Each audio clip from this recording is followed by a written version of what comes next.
Well, that was simultaneously not shocking at all and quite shocking. The Bruins lose 5-1 to the Vegas Golden Knights. Welcome back down into the den, everybody.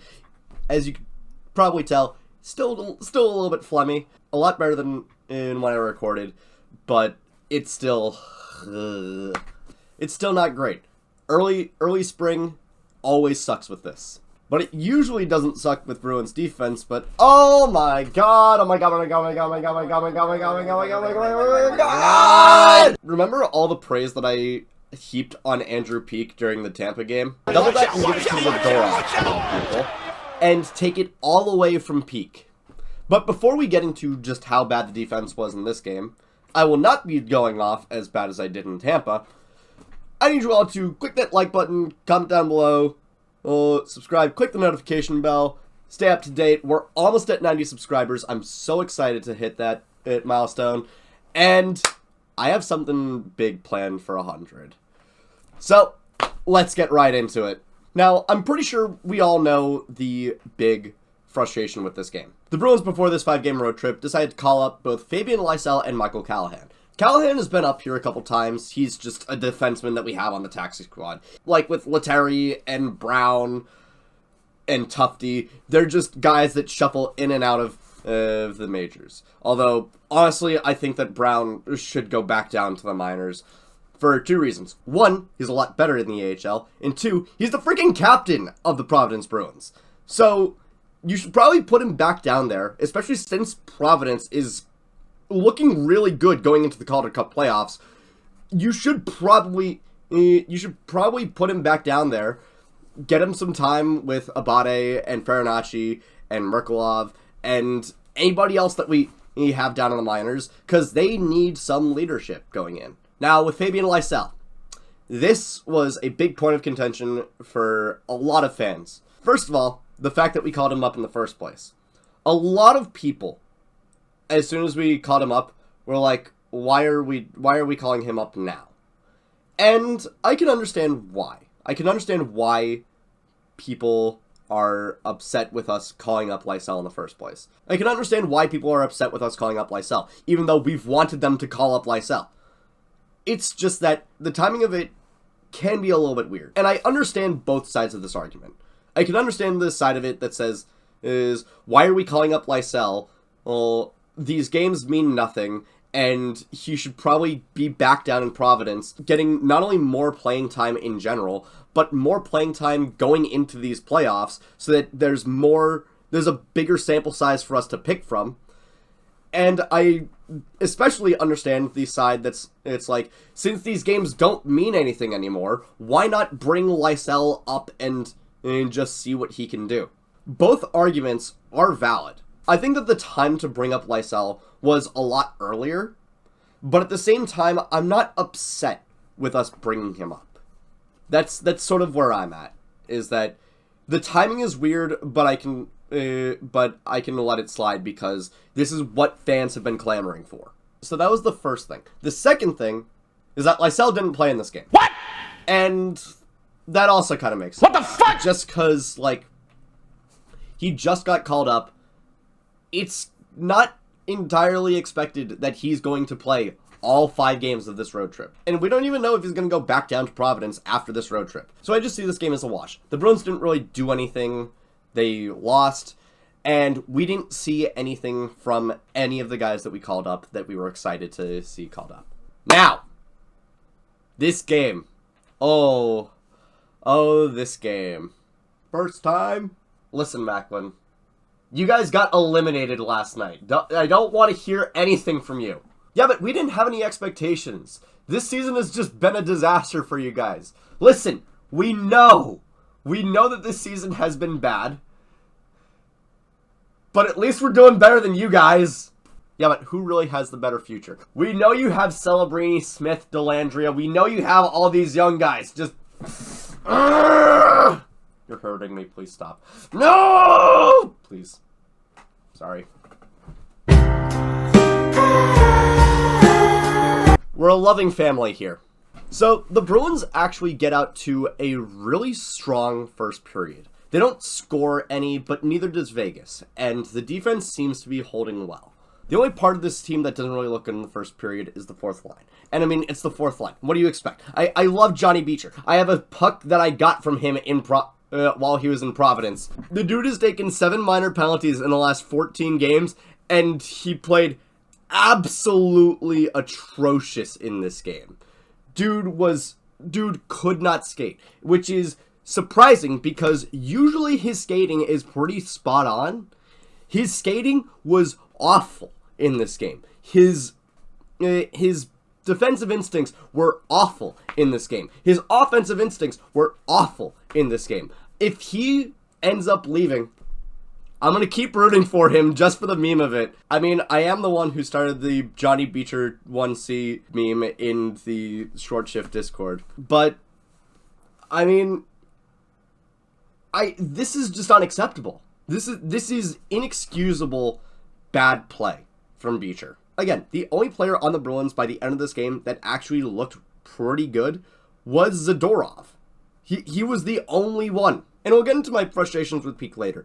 But this game, more than any, stop complaining about Swayman. I feel like at this point, it should be abundantly clear that Jeremy Swayman's struggles are not because of Jeremy Swayman. They are because of the defense in front of him. This defense it's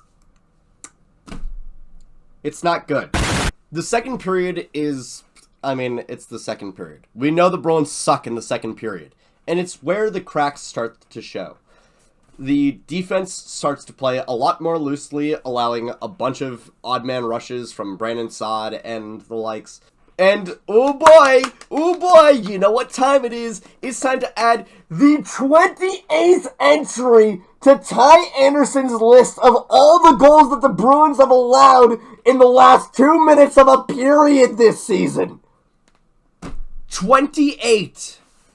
The fact that this team, more than anything, more than any other aspect of this team's defense, the fact that they cannot close out periods is infuriating. It's infuriating. The fact that this team so routinely just gives up after the 18-minute mark of a period is... How do you expect to make any progress when you are playing like this? And then the third period happens, and an errant shot from Zadorov flies up, and Yoki Haru is just on an island. I know that I said that Yoki Haru was really bad in this game, and he was. Don't get me wrong, he was. I don't know what you're supposed to expect when it is just Henry Yoki Haru against Riley Smith, Brett Howden, and William Karlsson. Of course, Yoki Haru is not going to defend that well. Swayman would be lucky to have that not go in. And for what it's worth, Swayman had a fair share of lucky bounces, but he was still on his game tonight.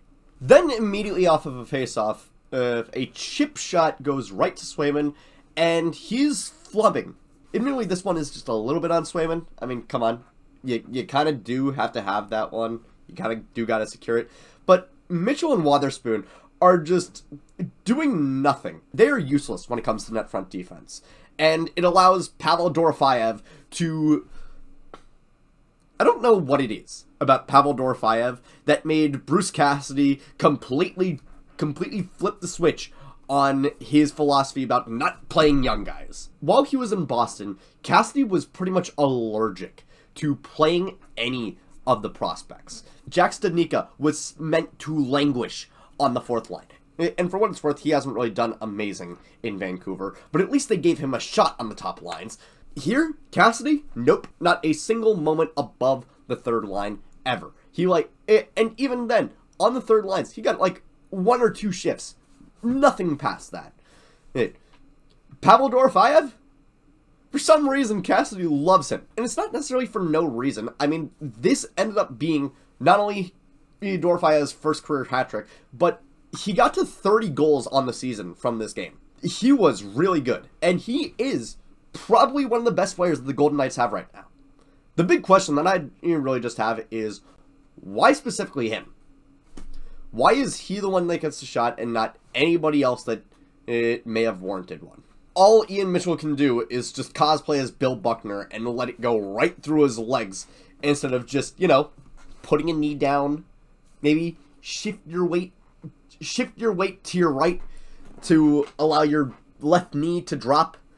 That might have stopped the puck. It definitely would have stopped the puck. And then with 5 minutes left in the game, the Ford F-150 Final 5, I mean, what is there really to say? Jack Eichel makes Andrew Peeke just completely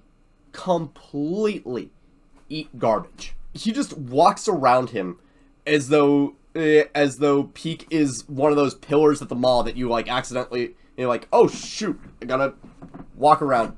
For some reason, the entire Bruins defense was that guy blocking the door meme, except it was only Zadorov that was blocking the door. Everybody else, yes, right this way. There's been a lot of conversation about the offense, and obviously, this offense has not had 30 shots or more in a game since before the deadline. And yes, that was 2 weeks ago. But at the same time, it was 2 weeks ago. You should probably have at least one game where you get 30 shots or more on goal. But no. This team right now is constructed pretty badly. Pretty might be understating it.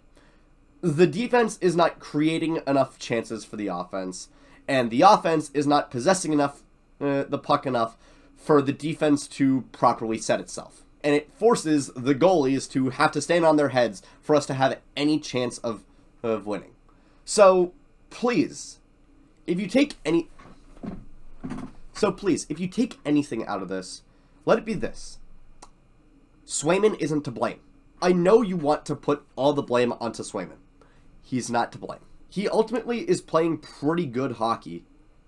It's just a matter of the defense in front of him is not giving him enough space to actually have a decent season. What we need to understand at some point, this might recontextualize how you look at hockey. Goals against average and save percentage are also team stats. You could have Patrick Roy. You could have Dominic Hasek. You could have Martin Brodeur in net. If you are putting them behind a defense that has Nikita Zadorov and Henry Jokiharju, Mason Lohrei and Andrew Peeke, and Ian Mitchell and Parker Wotherspoon, they're not going to do well. No goaltender would thrive in this situation. There are absolutely goaltenders that carry, that give their entire teams a wedgie and drag them kicking and screaming for the pain to end all the way to Game 7 of a playoff series and embarrass the Bruins 4-1 after one of the worst line changes that I've ever seen. I'm still not happy about that. Nobody's happy about that, except for Blues fans. There are absolutely instances where goaltenders can carry their teams to victory, but to rely on that to be your main strategy of victory for 82 games in a season is frankly really stupid. That is why I say goals against average and save percentage are team stats. So we have a game against San Jose on Saturday. A game against San Jose, does this mean I get more screen time? Yes, Macklin, this does mean that you get more screen time. Woo! Yeah, baby! This is what I'm waiting for. Don't do the whole critical thing. You're no fun.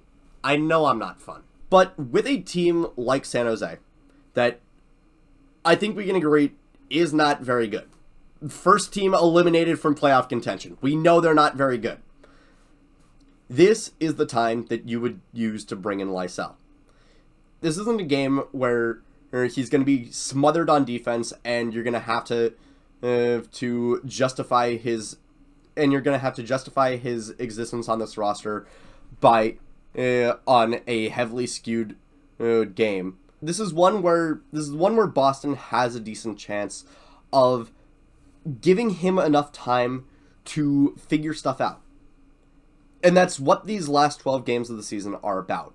Figuring stuff out. But for now, that's going to be it for me today. Thank you all so much for watching. I'll see you guys on Sunday. Take care.